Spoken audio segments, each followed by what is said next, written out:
Top news. नमस्कार, स्वागत है आपका हमारे चैनल जिला टॉप न्यूज में। मैं सुरेश गौतम। आप देख रहे हैं जनपद सुल्तानपुर के बल्दीराय के करीब में ग्राम नंदरई में भीम आर्मी के कार्यकर्ताओं ने सदस्यता जोड़ो अभियान के अंतर्गत लोगों को किए जागरूक। देखे भीम आर्मी के पदाधिकारियों की जुबानी। तब लोग भीम आर्मी को हेरते हैं। भीम आर्मी ब्लॉक धनपतगंज में हो, बल्दीराय में हो, तहसील बल्दीराय हो, चाहे ब्लॉक बल्दीराय हो या धनपतगंज ब्लॉक हो, तब लोग भीम आर्मी को ढूंढने लगते हैं। और जब उनका कल्याण हो जाता है, उनको न्याय मिल जाता है, तो भीम आर्मी की बुराई करते हैं लोग। और भीम आर्मी से जब तक हमारे साथ आप सब कंधे से कंधा मिलाकर नहीं चलेंगे, तो बताइए आप हम कहां से मजबूत होंगे? आप लोग कब तक हम न्याय दिलाएंगे? हम अपने घर से निकल जाते हैं तो हमारे माता पिता जी वो भी सोचते होंगे कि अभी हमारा बेटा जा रहा है अपने समाज को न्याय दिलाने के लिए, रास्ते में इसके साथ कुछ भी हो सकता है, इसके ऊपर गोली भी चल सकती है, तलवार भी चल सकती है, लाठियां भी चल सकता है। लेकिन हमारे माता पिताजी कभी हमारे लिए फिक्र नहीं करते हैं। कहते हैं जाओ बेटा तुम आजाद हो। अगर अपने माँ बहन के ऊपर आँच आई तो आप घर में आने लायक नहीं हो, क्योंकि जो अपने समाज के ऊपर अत्याचार होता है और बर्दाश्त कर लेता है, आंख बंद करके देखता है, उससे बड़ा कायर पैदा नहीं है इस धरती में, बहुजन समाज में। आपको बताना चाहता हूँ भाई चंद्रशेखर आजाद एक इतने मजबूत स्तंभ है जो हमारे लिए, अगर वो किसी भी देश के किसी भी कोने में हमारी बहन बेटियों और हमारे भाइयों पर अत्याचार होता है तो दौड़ते हुए चले जाते हैं। क्या उनको कोई वेतन देता है? क्या उनको सरकारी पेमेंट आती है? नहीं आती है। आज हम यहाँ आए हैं, क्या मुझे कोई पेट्रोल का खर्चा दिया है? नहीं दिया है। लेकिन हमें अपने समाज की फिक्र है, आप सबकी फिक्र है। जब हमें अपने समाज की फिक्र होगी तो हम भागते हुए किसी भी कोने में चले जाएंगे। और अभी बताए कि भीम आर्मी के लोग पागल होते हैं। अभी मैं बता दूं, पागल तो सच में नहीं, पागल से बड़े पागल होते हैं। क्योंकि जब भाई चंद्रशेखर के ऊपर गोली चली तो 4 लड़के थे क्षत्रिय के। भीम कोरेगांव हुआ था, 28,000 पेशों को 500 सैनिक मारे थे। आज फिर से वो दोहरा देंगे अगर वक्त हमारे बहुजन समाज पे अत्याचार होगा तो। जेल में चारों कैदी बंद हुए थे, जेल में चारों कैदी बंद हैं और उनको जेल के अंदर ही दौड़ा कर मारने का काम हमारे बहुजन समाज के 2 लड़कों ने किया है। आप सोच लीजिए, अगर वो मजबूत नहीं होते तो 4 लोगों को परास्त करने की औकात नहीं है। लेकिन उनमें वो दोनों लड़कों में पावर थी, ताकत थी, और दोनों में आपस में संगठित हुए, संघर्ष किए, तब उनको रगेड़ के मारा। तो आप लोग जब तक संगठित नहीं रहेंगे, संघर्ष नहीं करेंगे, तब तक हम किसी को परास्त नहीं कर सकते। अगर इस गांव में किसी के ऊपर अत्याचार होता है तो हम तो 10 लोग आएंगे दूर से, अब आपके गांव ही आपका साथ नहीं देगा तो बताइए हम कब तक आपके लिए न्याय के लिए लड़ते रहेंगे? सबसे पहली बात तो आपके गांव के लोग आपके साथ खड़े हो जाएं। मैं गारंटी करता हूं ऐसा कोई माई का लाल पैदा नहीं हुआ है जो आपको न्याय देने से रोक दे। भीम आर्मी में इतनी ताकत है, वो अच्छे पसीना छुड़ा देती है, चाहे शासन हो प्रशासन हो, चाहे जाकर चलने का काम करिए और भीम आर्मी आजाद समाज पार्टी में सदस्यता लीजिए, तब हम और मजबूत होंगे। जब हम और मजबूत होंगे ना तो हमें ऐसा लगेगा कि हमारे पीछे एक लोग नहीं, हमारी संख्या है। जब हम जेल चले जाएंगे तब भी हमारे बहुजन समाज के लिए लड़ने वाला कोई है। अन्यथा अगर हम 10 लोग आए हैं या 4 लोग आए हैं और इनको अभी रास्ते में जाते समय जेल भेज दिया जाएगा और आपके ऊपर आके लाठी बरसाई जाएगी, तब आपके लिए न्याय के लिए लड़ने वाला कोई नहीं होगा। आप लोग तो ज्यादा से ज्यादा लोग जुड़िए। मैं बता रहा हूं आप लोगों को कि माता भारत की सर्वप्रथम शिक्षित महिला माता सावित्रीबाई फुले हैं। उन्होंने जब गांव में जाती थी पढ़ाने के लिए तो एक कपड़ा अपने बैग में रख के जाती थी। जानते हो क्यों? क्योंकि उनके ऊपर इतना कीचड़ उछाला जाता था कि ताकि वो दूसरे के घर पढ़ाने न जा पाए, दूसरी औरत को, दूसरी महिला को शिक्षित न कर पाए। अरे आज पूरे भारत में महिलाओं को शिक्षा, वो किसी भी जात की हो, किसी भी धर्म को, उनको आज शिक्षा का अधिकार मिला है तो माता सावित्रीबाई फुले की देन है, बाबा साहब की देन है, ज्योतिबा राव फुले की देन है, माता फातिमा बेग की देन है। तो ऐसे हमारे समाज में महापुरुषों जन्मे हैं, तो हम क्यों उन पाखंडियों को माने जो 33 करोड़ देवी देवता हैं? उनको नजर नहीं आया जब हमारे ऊपर अत्याचार हो रहा था, जब हमारे ऊपर पीछे कोहली थी और मुंह में झाड़ू थी, तब उनकी नजर कहाँ गई थी? नहीं, तब हमारे एक ऐसे मसीहा जन्मे जो बाबा साहब डॉक्टर भीमराव अंबेडकर नाम था जिनका, उन्होंने संविधान रचा और जिस संविधान के में काफी धाराओं के अंतर्गत हमें उसमें पढ़ने का अधिकार दिया गया, तमाम सारी अधिकारों के लिए हमें दिया गया। आज हम यहाँ अगर हम टाई में हैं या कुर्ता पहने हैं, सदरी पहने हैं, 10,000 12,000 का फोन चला रहे हैं, 500 का 200 का 300 का 1000 का 2000 का जूता पहने हैं, आज गाड़ी से चल रहे हैं, तो हमारे बाबा साहब की देन है, हमारे महापुरुषों की देन है, किसी देवी देवता की देन नहीं है। और आप लोगों के ऊपर अत्याचार होता है, अगर कोई आपको पीटता है तो आप सबसे पहले थाने में जाते हैं FIR दर्ज कराने के लिए। क्यों जाते हैं? आप क्यों नहीं जाते हैं उस मंदिर के पास, उस देवी के पास, उस देवता के पास जो न्याय दिला सके आप सबको लिए?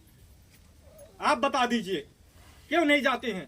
नहीं, आप लोगों को लगता है कि अभी हमें न्याय मिलेगा तो थाने से मिलेगा और संविधान से मिलेगा, तब आप थाने पे जाती हैं। आपको चोटें आती हैं तो आप अस्पताल भागते हैं, आप डॉक्टर को भागते हैं। वो डॉक्टर आए कहाँ से हैं? वो प्रशासन आई कहाँ से है? ये सरकार बनी कहाँ से है? ये सब बाबा साहब की देन है, हमारे महापुरुषों की देन है और भारतीय संविधान की देन है। और जब हमारे महापुरुषों ने इतना किया है तो हम क्यों दूसरों को माने? हम अपने बाबा साहब को माने, अपने महापुरुषों को माने, अपने संविधान। तो आप बताइए, एक बार तो अपने बच्चे का, जो बच्चा है आपका, उसका तो मामा बना दिए, चंद्रमा को मामा बना दिए, और जब साल में एक बार करवा चौथ आता है उस दिन आप पहले पति से पहले अपने चंद्रमा को आप पति मानिए, तभी तो आप उनका इंतजार कर रहे हैं। अगर आप उनका इंतजार नहीं करना था तो आप अपने पति का ही चेहरा देख लीजिए और पूजा पाठ करना शुरू कर दीजिए। हमें तो नहीं लगता ऐसा कभी हुआ हो। और दुर्गा पूजा जो प्रकाश मैं बता रहा हूँ कि 9 दिन का व्रत रखने वाले श्राद्ध करते हैं। श्राद्ध कैसे? अगर जब औरतें या पुरुष कोई एक्सपायर होता है तो जब जो कहते हैं क्या कहते हैं, दाग लेना, दाग, जब दाग लिया जाता है तो जो बाघ की खटिया होती है, बाघ की खटिया पे 9 दिन नहीं बैठते हैं। जो सीनियर हैं वो लोग जानते हैं, 9 दिन बाघ की खटिया पे नहीं बैठते हैं, जो दाग लिए रहते हैं, ना बैठते। और ये तभी हम आगे बढ़ सकते हैं, अन्यथा आगे कभी नहीं बढ़ पाएंगे। बस मैं इसी के साथ अपनी वाणी को विराम देता हूँ। जय भीम हो।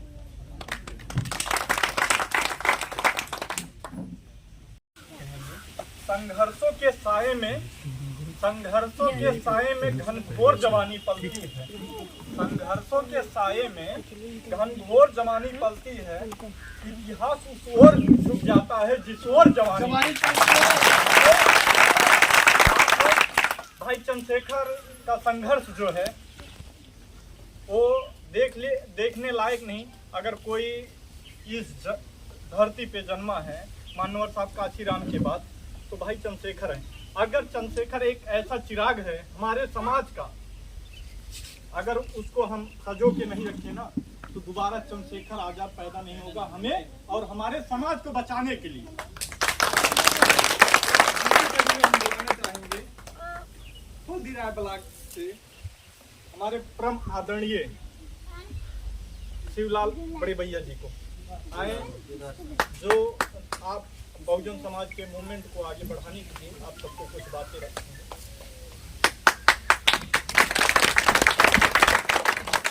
सर्वप्रथम पूरे विश्व पर मानवता का संदेश देने वाले तथागत गौतम बुद्ध के अभिनंदन करते हुए पूरे भारत राज्य के निर्माता, संविधान के रचयिता बाबा साहब अम्बेडकर जी के चरण में साझा सिद्धांत करते हुए हम सभी अपने महापुरुषों को नमन करते हुए यहाँ पर उपस्थित सभी सज्जनों, पिता तुल्य बुजुर्गों, समस्त नारी जातियों, छोटे छोटे बच्चे, जो हमें सभी नौजवान क्रांतिकारी साथियों को मैं शिवदास यूनिट ब्लॉक बल्दीराय हमारी पूरी टीम की तरफ से आप सभी को जय भीम।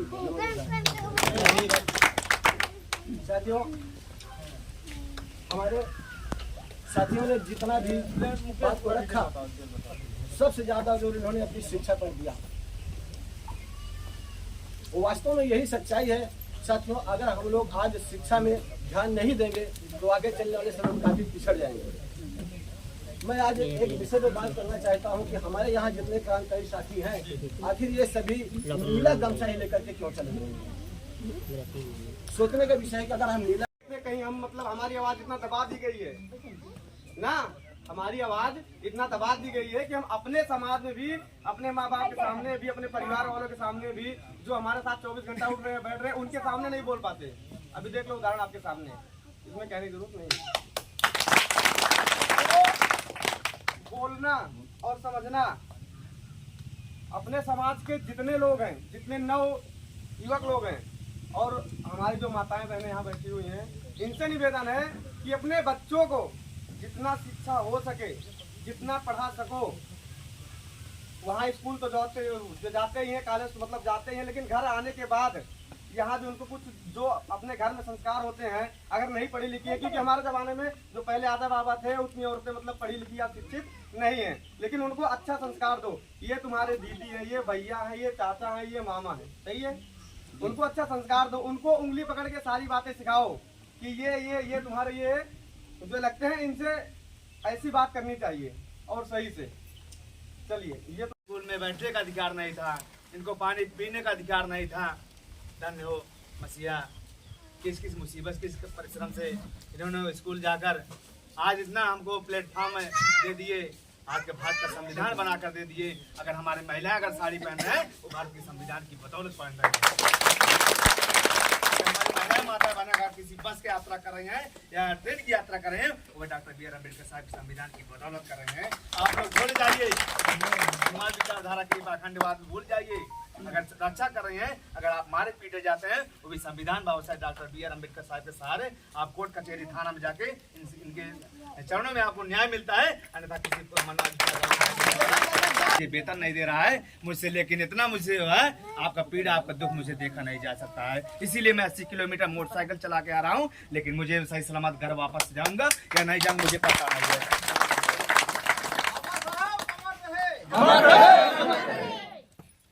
और जिस तरीके से बताइए, आज पूरे भारत को नेतृत्व करने वाला के ऊपर हमारे परम आदरणीय परम श्रद्धेय संस्थापक महोदय बड़े भाई चंद्रशेखर आजाद रावण के ऊपर अगर गोली चल सकती है, हम लोग जैसे पता नहीं कितनी गोली बहुत बौछार आ जाएगी। जब तक हम लोग नहीं समझेंगे, तब तक इससे गोली चलती रहेगी। आप लोग अभी भी समय है, उठ जाइए, अभी भी समय, आप लोग जग जाइए, अभी भी समय अपने बच्चों को पढ़ाइए सही तरीके से, वरना जो अनुमान विचारधारा के गवर्नमेंट बैठी हुई है, हम और आप जैसे बच्चों को भीख मांगा के मजबूर कर देंगे। रोड पे भीख मांगो, नहीं अधिकार पढ़ने का, वो संविधान नहीं मान रहे हैं, संविधान को खत्म करना चाहते हैं, संविधान को बदलना चाहते हैं, लेकिन हमारे समाज को समझ नहीं आ रहा है। पता नहीं समाज हमारे किस तरीके से समझ में आ रहा है। कोई टेबलेट बनवा के उनको खिला दिया जाए तब समझ में आएगा, तभी भी इन लोग को समझ में आने वाला नहीं है। आप लोग समझ जाइए माताएं बहनें, सबसे बड़ी कमी हमारी माताएं बहनों के ऊपर, सबसे बड़ी इनकी कमी है। आज अभी भाई साहब ने श्री प्रताप कोरी जी, जिला महासचिव आजाद समाज पार्टी के, आपने कहा मुझे सर में आई, लेकिन मैं कोई निंदा नहीं करूंगा, लेकिन सबसे बड़ी कमी अगर हमारी माताएं बहनें के अंदर कमी है, तभी आज बाबा साहब डॉक्टर बी आर अम्बेडकर साहब की छोटा सा प्रतिमा नहीं आ पा रहा है। इनकी कमी है, हमारी आपकी कमी नहीं है, हमारी माताएं बहन की कमी है। अगर कोई हिंदू धर्म का त्योहार आ जाए, कोई मनोवाद विचारधारा त्योहार आ जाए, लेकिन कोई कलसा, कोई नारियल चुनरी जरूर अपने हस्बैंड, अपने पति से कहेंगे फलाने पापा आज फलाना इल है, कार्तिक नहीं कहती हैं। सबसे बड़ी आप लोग की कमी है माताएं बहनें। आप लोग अगर कह देंगे ज्यादा कीमत नहीं है, 100 से 150 रुपए कीमत है, अगर रख देंगे तो वाकई में अगर जहाँ इनका चित्र लग जाएगा, आपके घर में बरकत अगर ना हो तो बताना। जब भी सोशल अत्याचार होता है, इस भीमानी परिवार भारतीय जनता मिशन के लोग, आजाद समाज पार्टी के लोग भागते हुए कुत्ते जैसा जाते हैं, रास्ते में क्या हो जाए क्या ना हो जाए आपको भी पता नहीं है। लेकिन ऐसा कोई दूसरे जगह लंबरदार भी आ जाए, कहेंगे फलाने ऐसा नहीं, हाँ बाबू सही कह रहा है यार, उनके अंदर ताकत नहीं है, क्योंकि वो लंबरदार साहब हैं और जमाल साहब को अंदर कोई ताकत नहीं है, इनको कोई पावर नहीं है। अगर न्याय मिलेगा, आपका बेटा, आपका भाई खड़ा होकर न्याय दिला पाएगा, भाई कोई माइक लाल पैदा नहीं जो आपको न्याय दिला पाएगा। और भी मार्मिक लोग ऐसे पागल लोग हैं लड़ते तब तक है जब तक उस परिवार को न्याय मिल जाए। और भीम आर्मी परिवार, भीम आर्मी भारत एकता मिशन के ऐसे लोग हैं, सन की पागल लोग हैं, लड़ते तब तक है जिस उस परिवार को न्याय न मिल जाए, लड़ने का काम करते हैं। चंद्रशेखर भाई ऐसे इंसान, ऐसे शख्सियत हैं, ऐसे चिराग हैं, हम दोबारा खोना नहीं चाहते। अगर वाकई में अगर चंद्रशेखर भाई का आशुष हो जाए, हम लोग एकदम अनाथ हो जाएंगे, वाकई में कोई हमारा सुनने लायक नहीं। उस दिन मुझे याद में आंसू आ गया, उस दिन मैं रोने लगा। मेरे परिवार में मेरे माँ बाप ने कहा क्या हो गया, लेकिन चंद्रशेखर भाई आज मुझे बहुत दुख हो रहा है। हमारे परिवार को, हमारे माता बहनों को समझ नहीं आ रहा है। 20 से 25 साल जो जिंदगी मुझे बची है, ये समाज में खत्म कर दूंगा। समाज को जगाने लेके हमारी माता बहनों को समझ नहीं आ रहा है। मैंने रोने लगा। मेरी माँ कह रही है कि क्या हो गया बेटा तुझे, क्योंकि मैं एक सच्ची सिपाही हूँ। मैं अपनी माँ का, अपनी बहन की, अपनी बेटी, अपने परिवार का मैं कभी अन्याय नहीं देख सकता हूँ। अभी भी समय है, आप लोग समझ जाइए, नहीं तो इससे भी बदतर आने वाला है। अगर पुनः 24 में गवर्नमेंट बन गई, हम लोग को भिखारी करना पैदा कर बताना आप लोग। गाड़ी को मैं विराम दूंगा। जय भीम, जय भारत, जय संविधान, जय भीम आर्मी।